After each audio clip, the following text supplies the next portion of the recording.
Good morning, everyone, and thank you for joining us today for another session of Design Nuances Edu series. I'm going to just share my screen right now so that, all right. So the objective of this series is to learn a nuance of a new topic specific to design, fashion, or architecture. You get to interact with an expert and absorb the knowledge that they share and get introduced to a new school and understand what makes that school different from any other.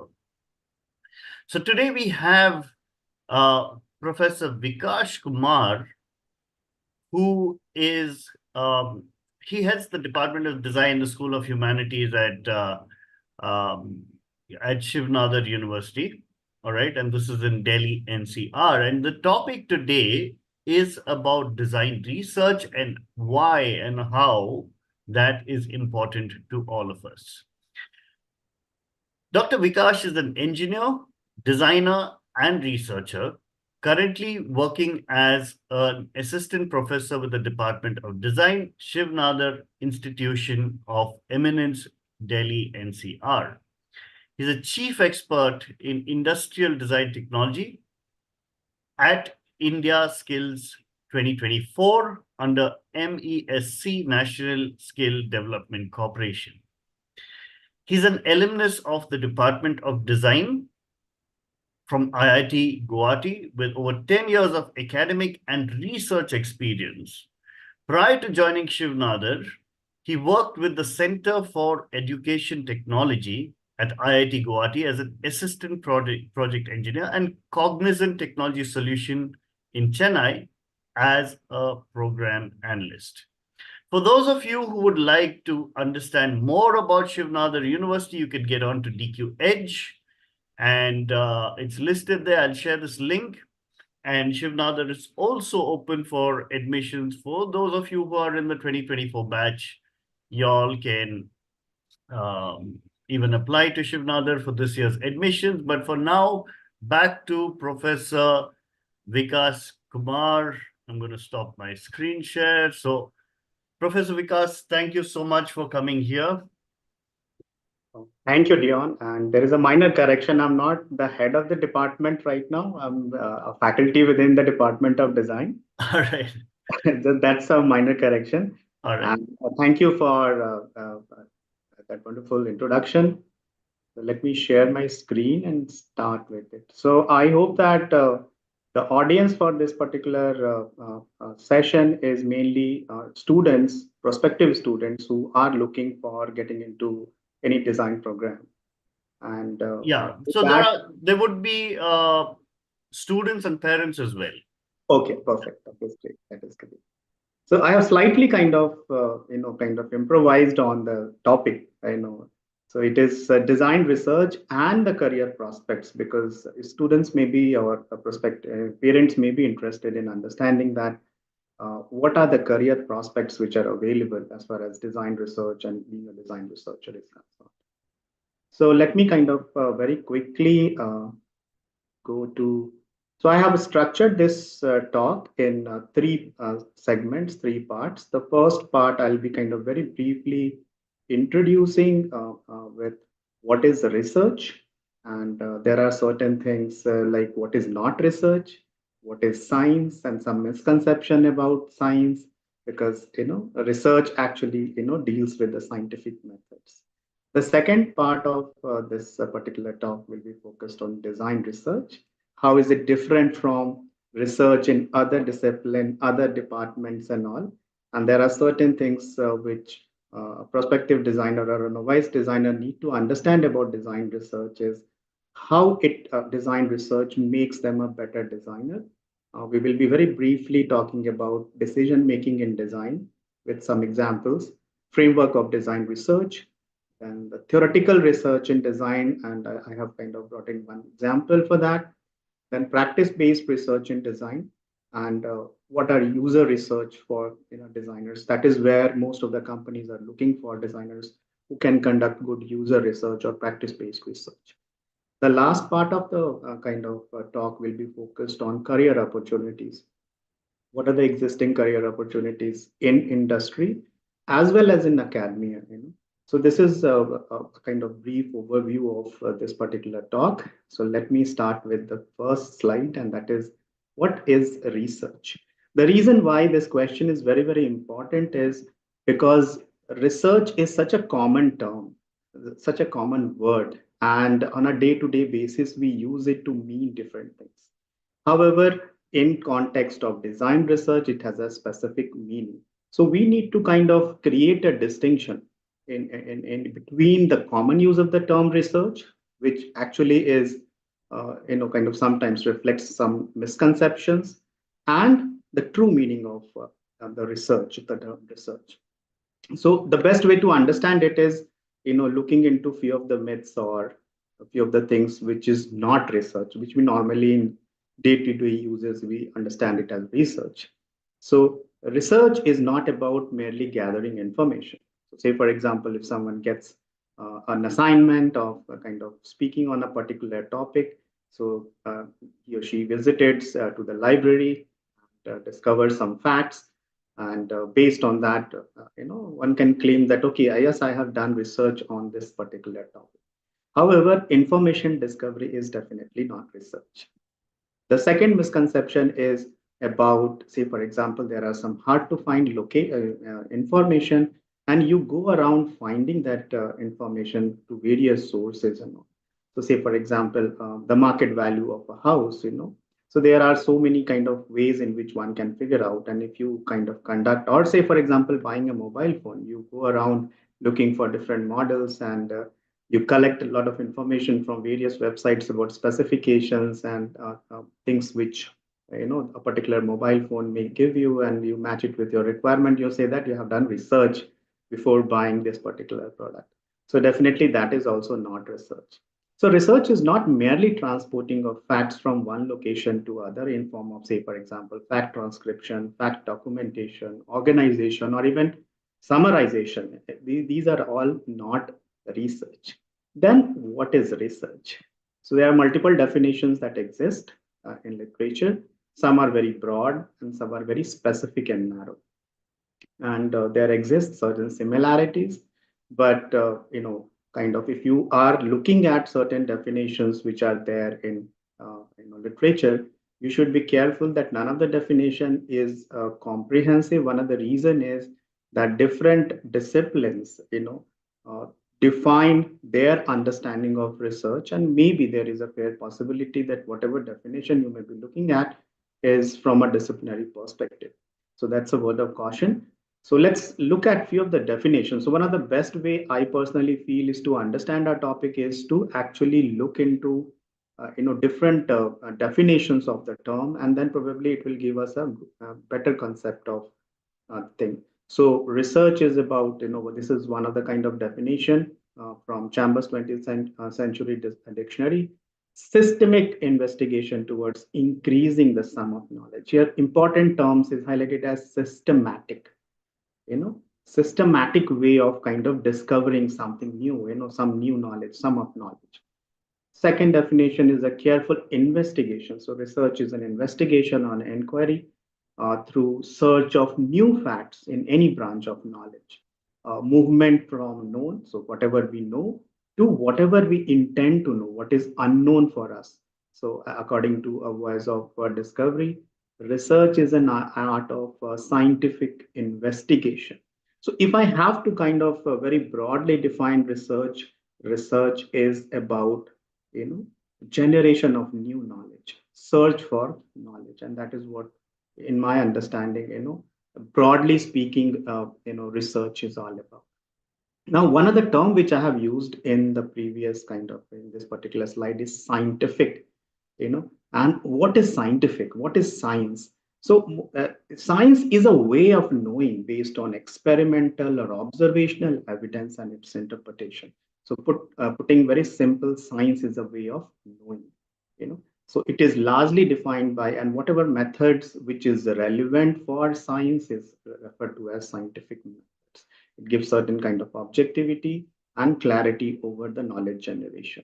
And research obviously builds on scientific methods. So normal kind of understanding that science is equal to physics, chemistry, maths, or biology, that is something which is an erroneous belief. So these are disciplines. The disciplines means areas of specified interrelated knowledge, and uh, normally in Indian context, if you don't like maths or physics or chemistry, you say that you cannot become a scientist, and this is something which is not true. So while physics, chemistry, maths, all are sciences, science is not one of them. Science is way of knowing, and through scientific methods. And this need to be very, very clear, that difference between science and sciences. Now, an interesting question comes, is design science? And if you look at historical evolution of design as a field of study, it started with practice-based things like art and craft and things like that. And there was a huge debate, especially in the 80s and to a certain extent in 90s. And what is design? Is it a discipline? And the basic question is design science, or there is science in design? So my understanding is design is both a discipline and a profession. So profession requires a certain kind of skills, whereas the knowledge aspect of it is what makes it as a discipline. So discipline is knowledge based, and over a period of time, what we have seen is that design from a profession, it has converted itself into a discipline. What indirectly I mean to say is, from a skill based profession, to a knowledge based profession. So there has been a transition, over a period of time, and that is what I would like to emphasize on more and more, because this is what making design research more relevant in the current context as well as in the future context. So the next part is, what is design research? So we have understood research, but is design research very different from research in other discipline? And in my understanding, it is not. So the basic core understanding of research remains the same. However, the areas of application, or how we utilize and what kind of knowledge we generate, is what makes design research different from other types of research, say, for example, in engineering or humanities and social sciences or in natural sciences. So, to put it very simple, and most of you must have, read about design and the process of designing, which is a human-centered design process where you identify a problem or a need or a requirement, and then through a process of discovery, through a design process, you end up in coming up with some kind of solution, right? So, and during this process, you do a lot of decision making. So say, for example, this is a design thinking process, which you may be already familiar with. So initial stages in the design thinking process is towards understanding, and later on, creating, and then finally making it happen, delivery. Now, we do a lot of decision making in this particular design process. How we make it? Based on our training, based on our intuition, so based on our practice, we give certain kind of decisions and all. Now these decision makings are becoming very, very critical, especially in the context of big companies, businesses, services, and that is where research becomes very, very important. So how are you going to so if a senior manager asks, what is the basis of your decision? Because they are going to invest a lot of money into it. So they have the right of asking this question. And the answer cannot be simply because I feel so, or I guess this is the best way to do it. So it need to be kind of based on certain types of data, certain kind of evidences, which supports your decision making. And that is what makes research very, very important in design. So let us take a very quick example, which most of you must have noticed, right? So very recently, I guess in the last 2 months, or 3 months, I don't remember exactly when this particular thing was launched, there has been a change in the button, the skip ad button of YouTube. I hope most of you might have already, few of you might have observed it, few of you might not have observed it. If you look at some articles published, why they have changed it, they simply say that, okay, it is a design element. We want to make or create a better user experience and all. So that one small decision, of changing the shape of the button and making it slightly smaller, that is a very significant decision for a company like Google, the product of Google, right? And there is a solid basis. They have done their background work that how much impact it is going to have on their businesses. So the intention may be, by reducing the button size, making it slightly, transparent, they are trying to kind of, in a way, uh, make user skip less, or even if you want to skip, probably it is difficult for you to locate and kind of audience. This is just a design element, but from a design research perspective, this particular decision need to be based on certain kind of facts or certain kind of data. You know, another example, and I'm picking up common examples because so that you need not to be kind of familiar with those contexts. So very recently, even WhatsApp have changed the interface, and if you look very closely on the decision making, so there initially, say for example, the chat and the status and the calls were placed at the top, you know, of the interface, and very recently they have brought it towards the bottom part of it. One other reason is probably the reachability, because these days mobile phones have screen size, huge screen size, and maybe it was difficult for them to reach or something like that. But what is the basis of the decision? One can kind of pass it, saying that this is just a kind of updation on their interface to make it visually appealing or whatever. But these decisions are actually based on hard facts, based on data. They kind of do some initial kind of testing with users and behaviors and things like that, and based on that, they make the decision. So essentially, why research is important for a designer? Because it makes you a better designer, So it kind of give evidence for you to take design decisions, and that is what a good number of companies are looking at.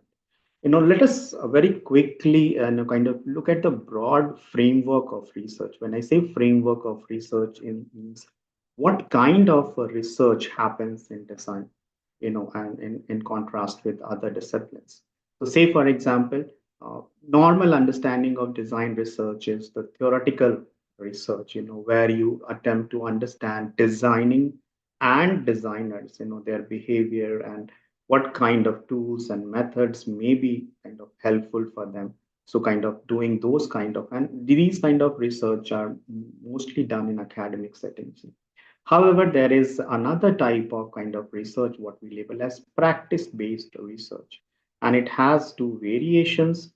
One is reflection of the practice. So you have been designing things, over a period of time, and then you have observed something, which is new, which you feel that is applicable to a lot of designs which you create. So that is reflection of practice. I will give certain examples in these areas, and then definitely product specific research, where most of the companies at present are kind of looking for designers and researchers, design researchers. So this is kind of theoretical research is in design research terms is called research about design or designing research. Second is, kind of research through design and research for design. So these are the kind of three broad kind of categories, I would say, of design research, which at present is there. And depending on where you are, and all these research areas, broad kind of areas, becomes very, very important. Okay, let me take a very quick example, and right now I'm talking about the first, kind of understanding research about design or theoretical understanding of research. So all of you must have heard the term design for sustainability or sustainable design. Now, here I'm showing you one kind of graph, and it indicates that most of the environmental impact of any design, although it happens in kind of later stages of the product, say for example towards the end of the product life cycle, or maybe during the manufacturing stage. And so however, it has been found out that most of the decisions pertaining to that particular product has been taken in the conception stage itself. As high as 80 to 90% of the decisions have already been taken in the design stage. Now this raises a very kind of serious question: is, are designers aware about it? Do they understand the impact of their decision on environment or on sustainability when they were kind of sketching, when they were coming up with their form and function or whatever? So it is something. So this is one of the kind of area which currently I'm working in. And few of the questions of theoretical understanding of research in kind of design for sustainability area, let me kind of very quickly kind of uh, this is a question.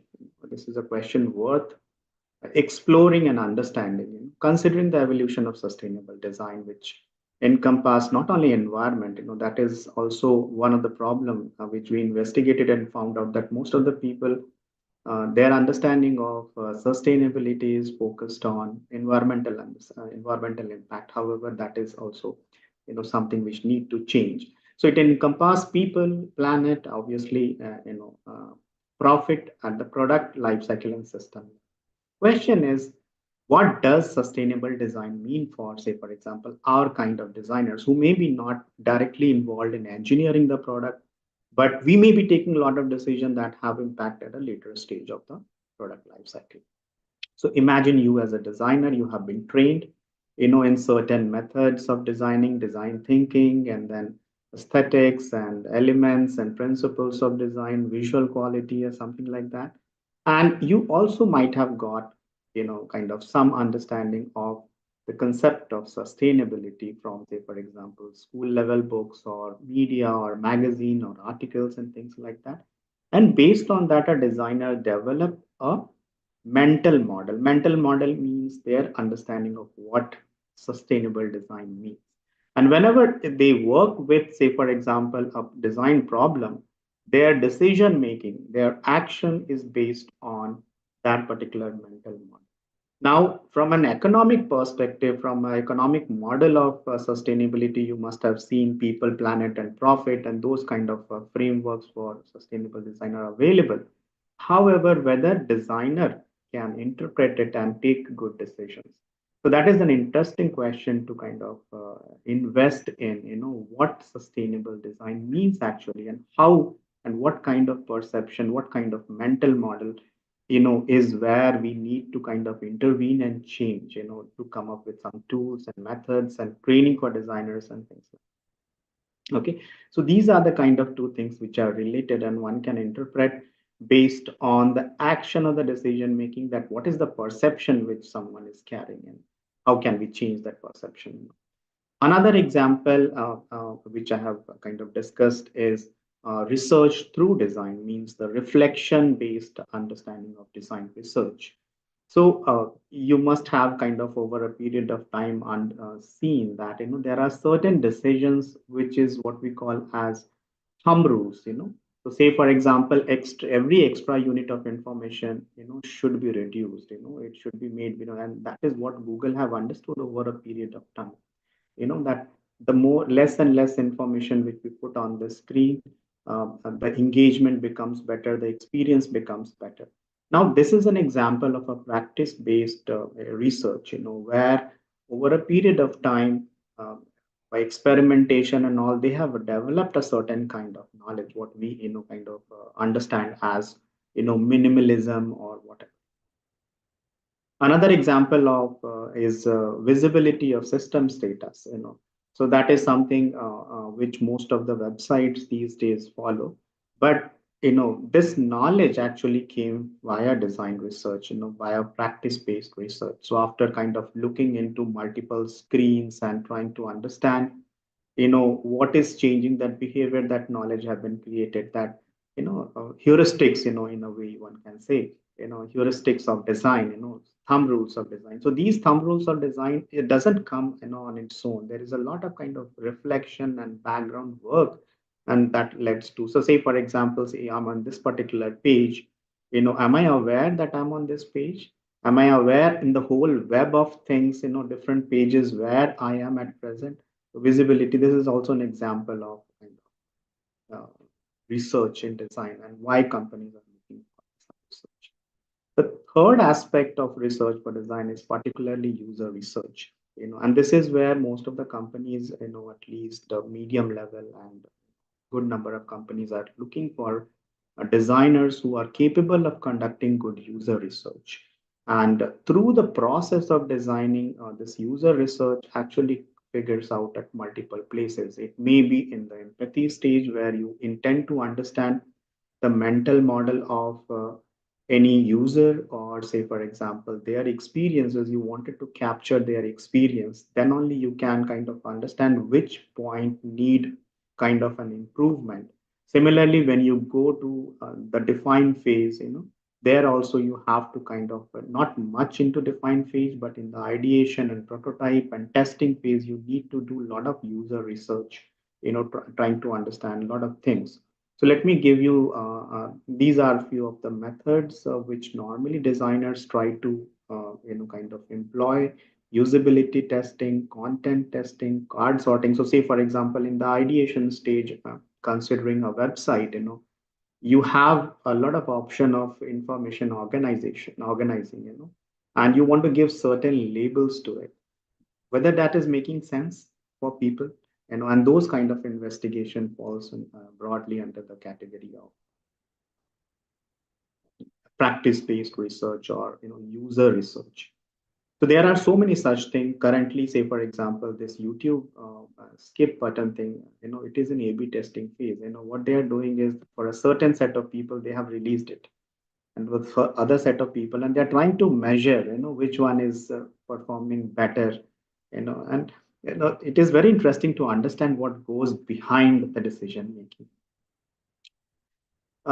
Okay, coming to the last part of this particular talk, what are the career opportunities available in design research? So say, for example, I invest myself into design research, what kind of job profile? So what I did was, definitely one of the biggest employer of research, design researcher is industry.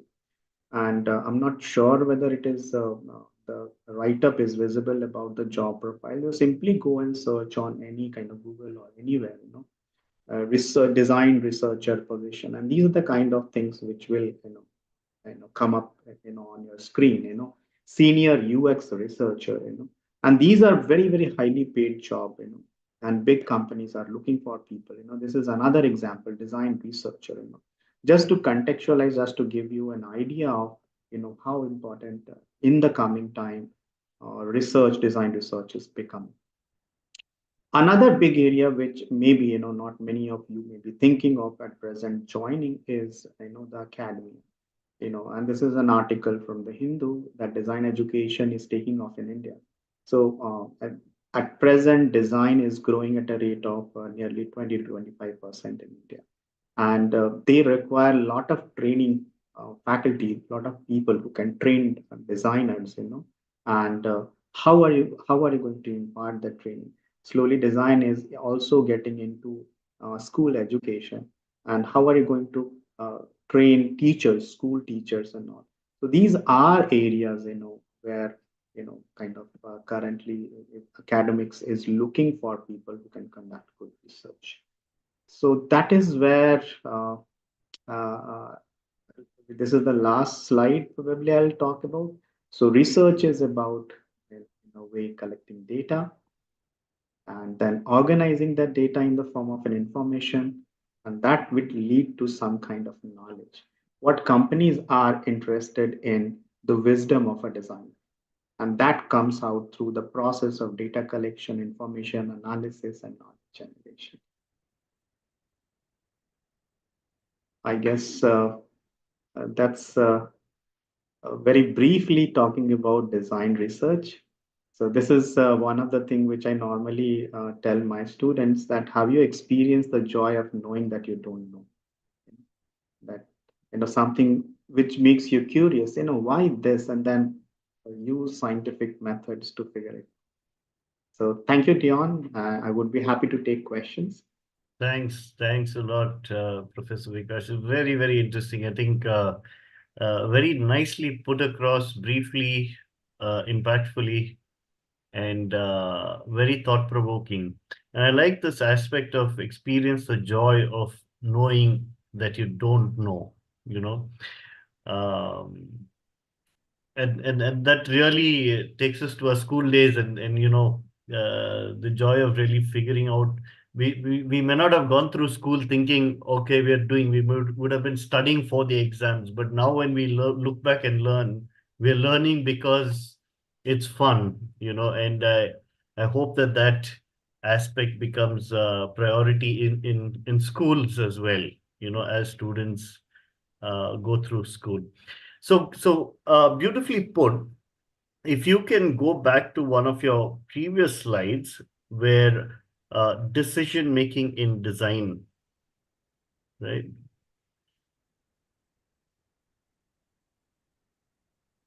Yes. Yeah. Before this.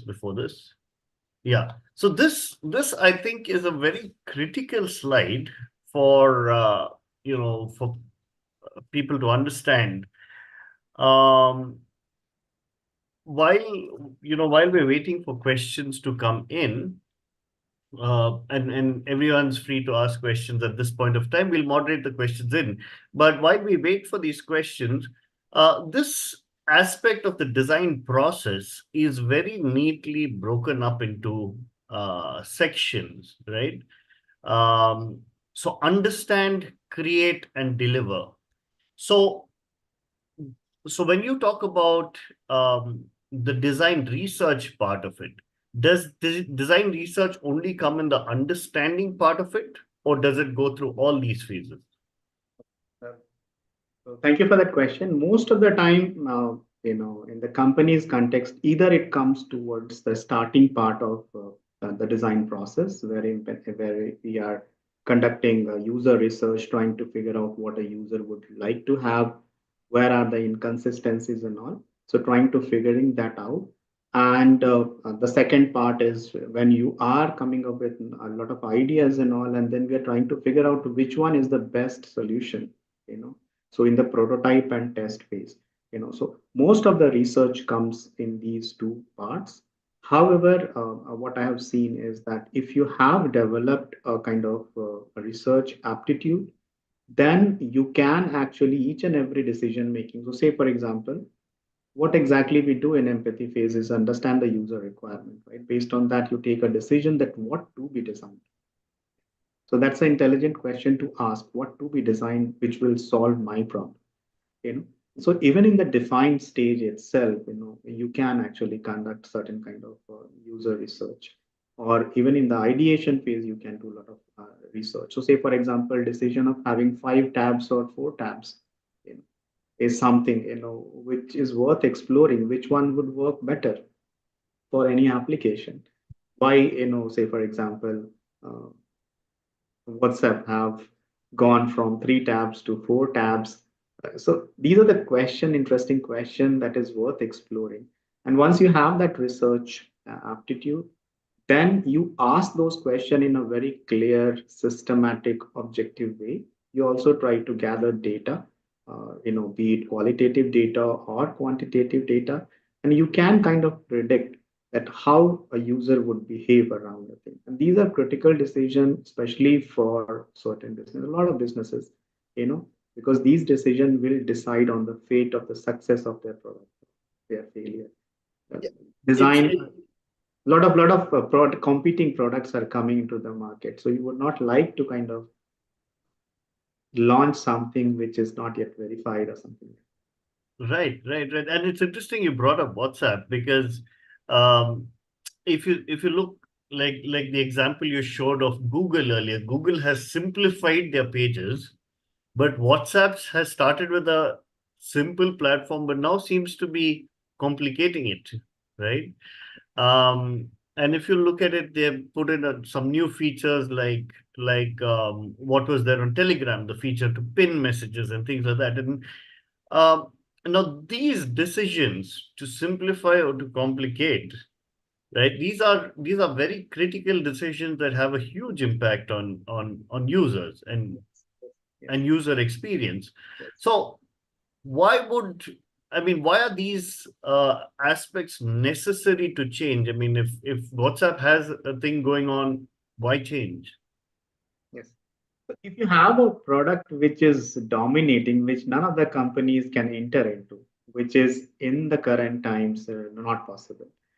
However hard you try to protect your product, you cannot stop other companies, other kind of entities from entering into the same segment, right? And that is where to get ahead with their product. You have to improve on your product experience, and that experience need to be kind of understood. So let's take an example. We did one study on, say, for example, applications, mobile phone wallet. GPay is there, Paytm is there, and similarly there are so many. Right now, what decides on which one will work? So, say for example, Paytm got an early entry into the market advantage. Will it sustain?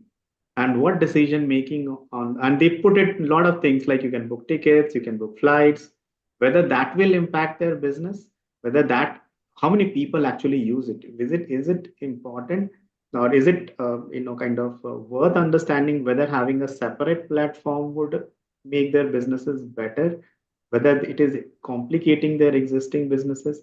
So these are the kind of things which companies are actually interested in understanding based on data. You know, and, All that right, that go. really kind of uh, uh, makes you a better designer. You can kind of uh, give evidences why this does particular decision making. Let me kind of give you one example. So long back, when I was kind of in a design, studying in a design school, so I developed a logo identity, visual identity for an organization. And there were two options towards the end, two options got finalized. And I was interested in that. How will I take this decision? Whether it should be based on my hunch, or whether there should be something more than that to take the decision. And what I did was, that is an equipment called eye moment recorder. It actually records how your eye moves across a visual piece, any kind of design. And I kind of exposed both the kind of images with certain number of users, and what I came to understand is that one was doing better than them. So that is like, kind of giving solid foundation to your decision making.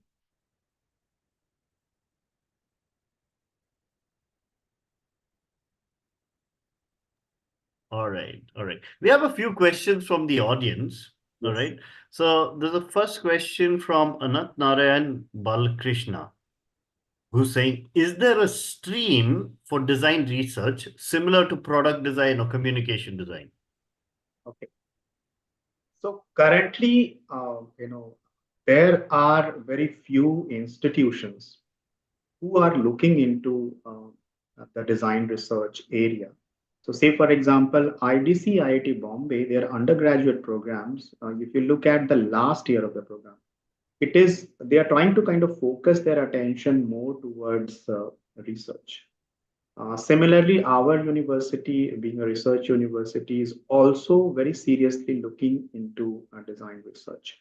IIT Guwahati is also kind of looking into it. So there are, but if you talk in terms of number, most of the kind of private design schools are training designers as for being good practitioners, and learning softwares, learning certain kind of skills and all. So that is there, but in the coming time, more and more number of people will be kind of start bringing in design research as the foundation of design decision making process. Currently, as I said, that academia requires a lot of design research.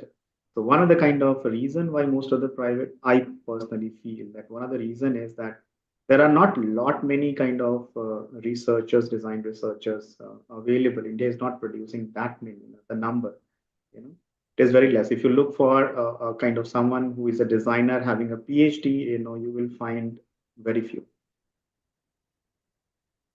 Yeah, that's hardly there in industry, right? And also partly because design is rather new as a field, unlike earlier, Design unlike the other fields, right? design has always been, kind of traditionally been perceived more as a practice-based discipline. If you look at the kind of NID curriculum and all, so their focus is more on developing their skill, which no doubt, industry requires those kind of people. But what I'm saying is that, slowly there is an opening market for design researchers, who are good at kind of their practice, whatever they do. At the same time, kind of do research to give foundation or good solid backing to their decision. All right, all right. There's a question from Navis Jayachitra who's saying, could you please explain if your pedagogy incorporates a research-based approach? And if so, could you elaborate on when students are typically expected to begin engaging in research activities? A very nice question. So, do you want me to explain in context of the program what we offer, or in general? I think from what I've understood that Shivnadar by virtue is a research-based university, right? So you can start off with that and with the philosophy and then get into the pedagogy of the program. So this is, not see, as far as the courses are concerned. So initial 3 semesters, we won't be talking about research, that much. We will be talking, giving exposure to sensitization. Will give exposure to kind of lot of kind of normal, foundational courses in design and all. However, very neatly we put research, that objectivity behind your decision making. We start asking question that, fine, you have come up with 3 models. How are you deciding on one model and rejecting the other two?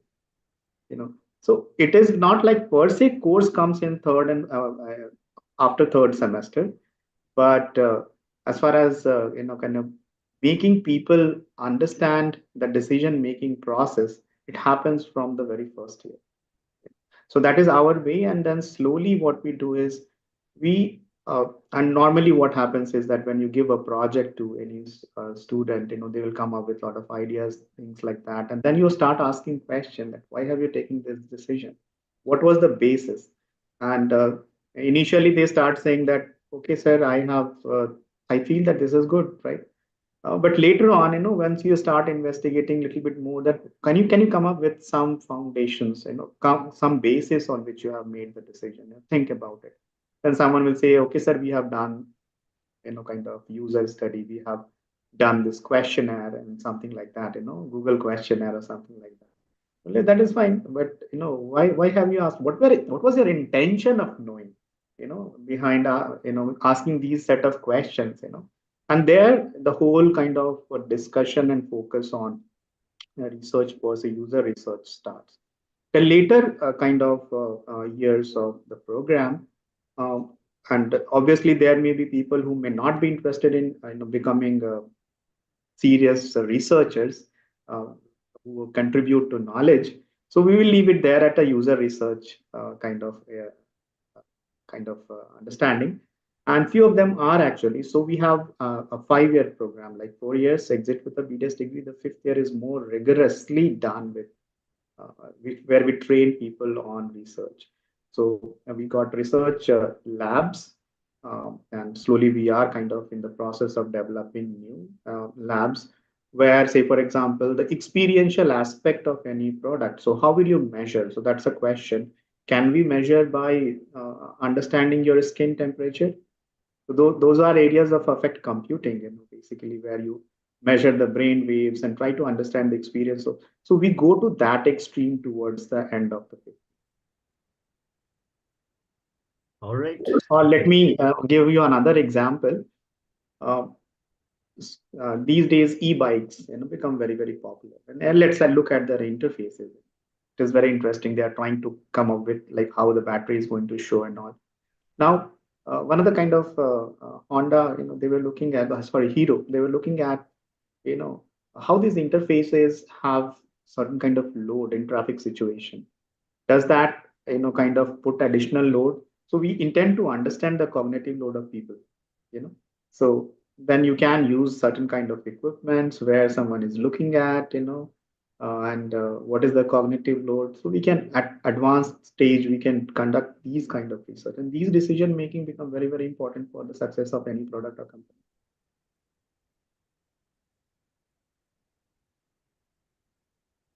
Okay, 1 second.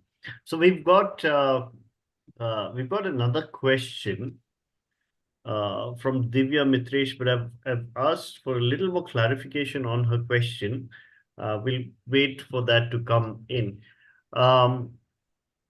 In terms of in terms of design research at Shivnadar, so what I understand is that you'll break it up into two parts. Initially, it's initially first 3 semesters you don't even talk about research as much, but In the as you form of a progress, course. yeah, as you progress, then the focus becomes on user research, and then it becomes a little more intent driven. Yes. Nevis, I hope that has clarified your question. Your question was with respect to the context of the program, right? Um, right. So Divya Mahesh is asking a question. I would like to know if design researchers from an engineering field with design integrated in the curriculum would have better prospects. All right. For example, she's read of design thinking being part of engineering courses, IIT engineering courses, and similar. So do you think IIT engineer with an understanding of design research or design thinking would be better in research than a designer doing design research? Okay, unless I have certain evidence to support it, I cannot comment on it. But talking from like my perception and understanding, and since I have been trained as an engineer in the initial year, I have a BTech, and then later on I converted myself into a designer. So I kind of understand, and I do teach here at Shivnadar. I do teach a lot of engineer. There is engineering. There is one course which every student need to take, which we offer from the Department of Design. So I can understand, kind of research from a disciplinary perspective. And what I feel is, yes, definitely, if someone is exceptional, they have the capability of doing design research, being from, kind of an engineering perspective, engineering kind of education. But there are certain kind of things which we call as visual sensitization and all, or say, for example, understanding how two colors are different for a user. If you put an engineer, say, "Ki, what is the problem with this color?" So they may not understand it from a human experience perspective.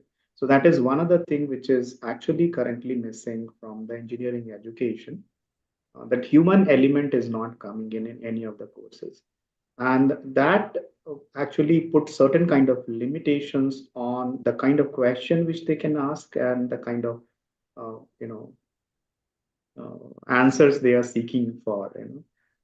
There is an advantage for design, definitely. And I hope that the question is in the context of engineering program being offered by IITs, because there is design program also being offered by IIT. So I'm not talking about that. We consider them as design. Yeah. All right. So interesting thought here. So an engineer learning design thinking, do you think that would help them to make their engineering better or their ability to develop new products better, but more from a technical perspective, as opposed to a designer doing design research from a more humane perspective? one of the question which I normally ask with all the engineering student when we take this course on design thinking is, what is your perception? What do you intend to learn? And they come up with how it can make me creative. It can do this. You can, a lot of things. We will learn about colors. We will learn about this, but they fail to understand the real intent behind the design thinking course. And most of the student, from engineering perspective, when they register, their initial kind of a couple of weeks, their perception is ki, "Arey, what to do in design? You make something, that's it, that is design. So we are already good at making things, you know. And since these people work with spermacol or wood or something like that, how difficult it can be. But when we start talking about the thinking behind and the decision making behind certain things, then they start understanding the significance of design thinking and design. And see, it is like engineering perspective is more focused on kind of getting the functions done. So I can bring in a kind of engineer who can engineer a good interface, in terms of a minimum amount of time, minimum number of databases that can should be created, and all sort of things. But from a human interaction point of view, they fail to understand what is the significance of one button, where to place it, and what is the value for them. All right. Thank you for that. Yeah, so Divya, I hope your question, you've got a little deeper understanding about um, the context in relation to your question. So Manish VNN is saying, good info. Question I have is, can design research and product design go hand in hand? All right. Um, can someone get involved with both aspects? So design research is not something which is a separate domain altogether. Like visual communication is one domain, and then product design is one domain, and fashion design is one domain. Research is something which runs across all the kind of domains, and there can be people who may be kind of researcher, design researcher, in the domain of product design, in the domain of visual communication, in the domain of UX UI, in the domain of fashion design. So it is not a separate domain or a separate kind of department discipline altogether.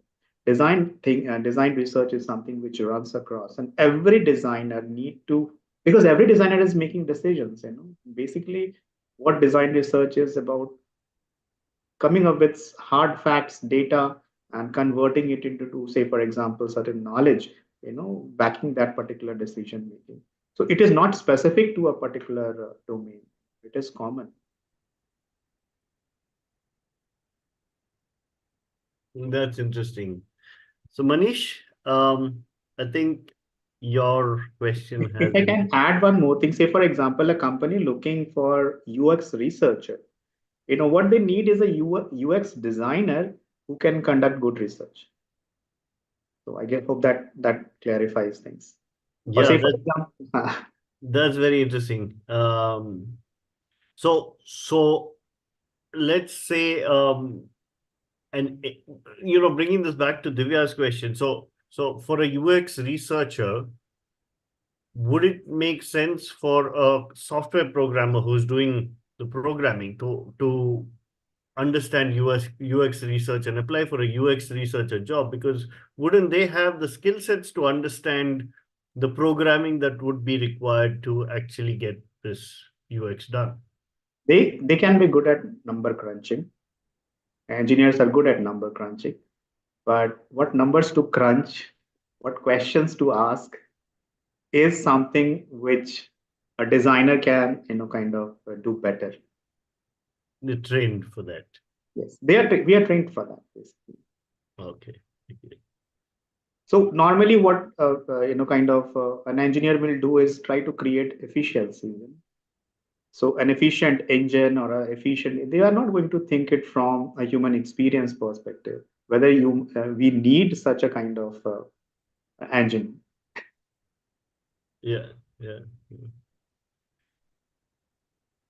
you know, one of the interesting, um, when I interacted with some students, so an interesting analogy comes to mind. The student was asked, so the whole batch of these design students were asked to go to the local village and see what solutions the villagers require in the markets. And the student said, oh, I see these farmers plowing fields without any footwear. So he spent the whole semester designing footwear for the farmer. And when he goes back to the farmer says, I don't need shoes. Yes, yes.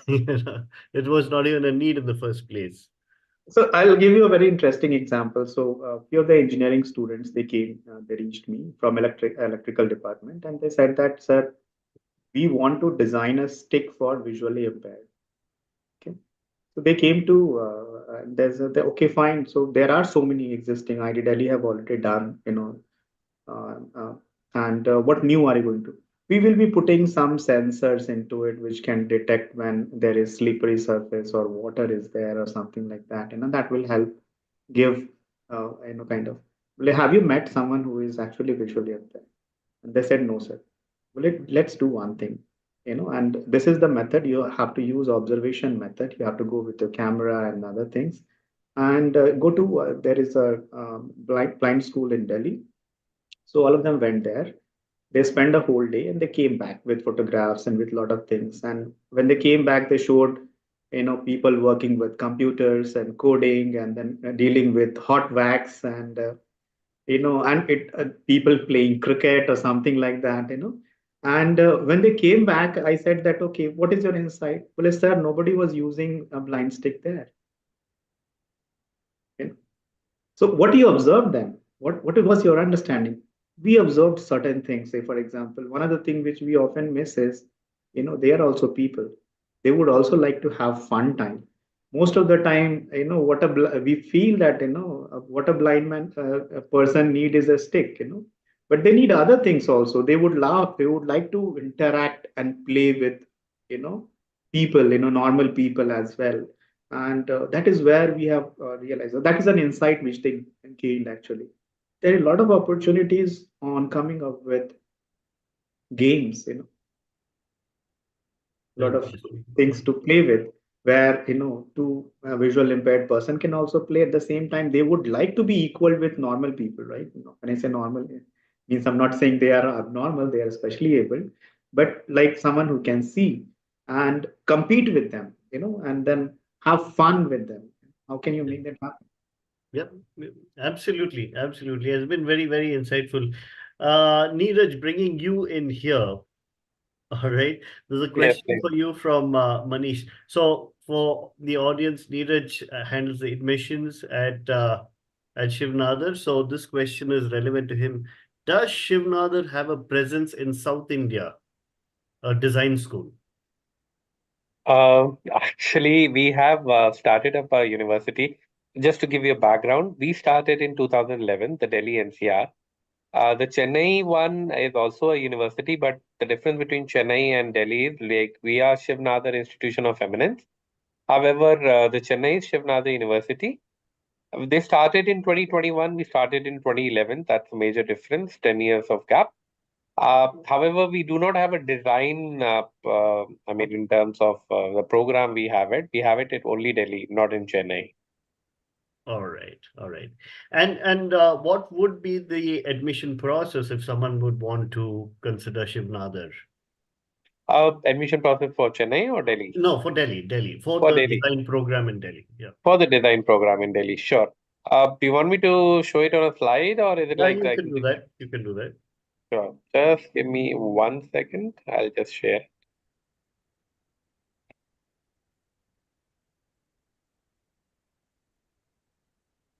At this point, for those of you who'd like to apply for the 2024 admissions, I've pinned the application link in this YouTube chat, and you can view that. So I hope it is visible enough, right? Yes, it is. Sure. So as you can see, categorically for design, there are four ways you can apply. One is the SNU SAT, which is our internal test, which consists of verbal, quant, abstract, essay. which would be plus the portfolio and the interview, subject to discretion of the faculty. Second is the SAT score, plus the portfolio and the interview. And third is the USEED score 2024, followed by interview. And the last is the JEE 2024 paper 2, NATA or NATA plus the interview. That's what, these are the 4 ways you can apply. All right. All right. Beyond, if I can come in, actually, the table, Yeah, go on. this is a part of the experience part. So I can see faces, on the column in which design processes have been shown. So there are 4 routes of admission. The first route is obviously through USEED. If you have qualified USEED, you directly come for an online interview. Based on that, we will select. The second is if you have appeared for standard architecture-based exam, because they do test sketching and other skills, like NATA or JEE paper 2A, then you have applied with that score and there will be a direct online interview. Based on that, we will select. The third and the fourth route is College Board SAT or our own SNU SAT exam. So if you come via that, then there will be a portfolio review, because those tests do not measure the design aptitude. So portfolio will be a reflection for us, in a way to kind of look into your kind of creative abilities, and there will be an online interview. So these are the kind of 4 process very briefly. All right. The rightmost column actually is showing for the VDS program. Yes. Yes. Just to be clear. And so what kind of a mindset? Now, I'm pretty sure that the interview would be something where you're assessing the mindset of the student. What would an ideal student be who would fit into the Shivnathar So program? basically, during the interview process, we try to figure out, the suitability of a candidate for our program. So definitely there are different variations of program design programs offered across the country, and our is also, kind of a niche. So we would like to look into the suitability. So say, for example, someone says that, sir, I want to pursue fashion design. We would request that we do not offer, although the fundamentals and foundational things we do offer, but per se, you should look for some institute which is something like NIFT or some other place where, so we have deliberately kept our program a little away from fashion design or architecture related interior design and those kind of things. So one of the assessment which we do is try to understand, the domain in which someone is interested in and how solid that decision is. The second thing is, what we look for is, the intent. Say, for example, someone is, no, sir, I don't want to do maths, or I don't want to do a certain kind of programming and coding and things like that. So we try to understand why they are saying it. And based on that, if someone is very rigid in their kind of approach, they don't want to do it. So we want people who can experiment, who can, who love asking question, why not, let's do this and see what happens, So say, for example, on the student, what they did, put a box in an open space. And then he was very curiously like observing people, that how people behave surrounding that particular box. Then they put one flag there. What changes happen?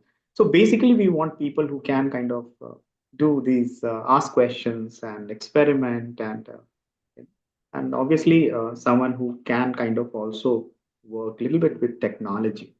So our is not technology biased, but something which takes into consideration the evolving technologies like artificial intelligence or virtual reality and those kind of things, because we feel that these technologies is not very far. So by the time hopefully you graduate, this will become like easy to accessible in a way. So you need to understand the impact of these technology on design, and what are the new use cases which may come with these technologies. Can I just add something, sir, in that Sure. part? So, if I'm not wrong, sir, correct me if I'm wrong, that it's more about a zeal of a student, that why Shivnathar and why design It's not that they're not getting an opportunity somewhere else, so let's go for the design. So that's not the kind of student we are looking at. It's more about the zeal that yes, we want to do it, a design program categorically, not because we are not getting an opportunity somewhere else. That's what the kind of we just want to assess. Very true, very true, very All right. And finally, Neeraj, what are the specializations that you'll offer at Shivnadar? Specialization in terms of design or Yes, overall? yes, in terms of design. Uh, I guess I may be a better person to look yeah, into. I believe yes. Yes. Sure. Yeah, So, this is a question from Mohit Kapoor. Yeah. so we are into visual communication design, product system design, and experience design. So these are the kind of three streams which we have kept. Now, our understanding of these three streams is not like a segregated kind of domain. It is all interconnected. So initial 2 years, we do expose student with all the three kind of domains, and later on, a student have the flexibility depending on their requirement. They can pick up any one kind of, and they can even pick more than one, but minimum is one kind of stream, and then take all the courses which is being offered from that particular stream. Apart from that, we have something called major minor. So you can do a major in design and you can do a minor in, say, for example, we have 24 plus kind of minors available. So you can do a minor in some other discipline or other department. Say, for example, you can also do a minor in management or a minor in engineering or life sciences, biotechnology. So a lot of options are available. Why I'm pointing out this is because this is one of the distinguishing factor about our university and design program. So we are a university, so we have a lot of kind of departments here. And actually, design should not exist in isolation. It should exist in collaboration with other departments. So someone, say, for example, taking up a minor in life sciences. Very recently, what happens is that we came up with an animal research facility. We send our student there, go look at it, try to figure out what kind of design things, we can do there. What are the prospects?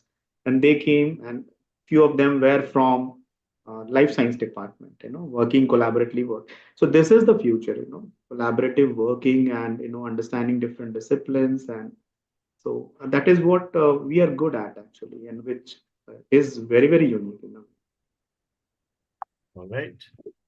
Okay. That brings us to the end of the session. Professor Vikash, Neeraj, thank you so much. It's been very, very insightful, very different from what we've been doing so far. And we thought that design research was a beautiful topic, and glad that you'll handle this and give us a good understanding of this area. Appreciate your time and patience, and thanks to the audience for being so interactive and asking these questions. Very nice questions asked during this. All right. Okay. I'll be ending this live stream. And Yes. if y'all can just hold on here, I'll end this live stream. Yeah. So thank you everyone for being part of this. Thank you, Dion. And on behalf of Shivnadar University and on behalf of the Department of Design, we thank a lot for giving us this opportunity of talking about something which we are doing in a small, humble way. All right. Thank Hope to see thank you. you, Dion, and thank you, Vikas, for being a part of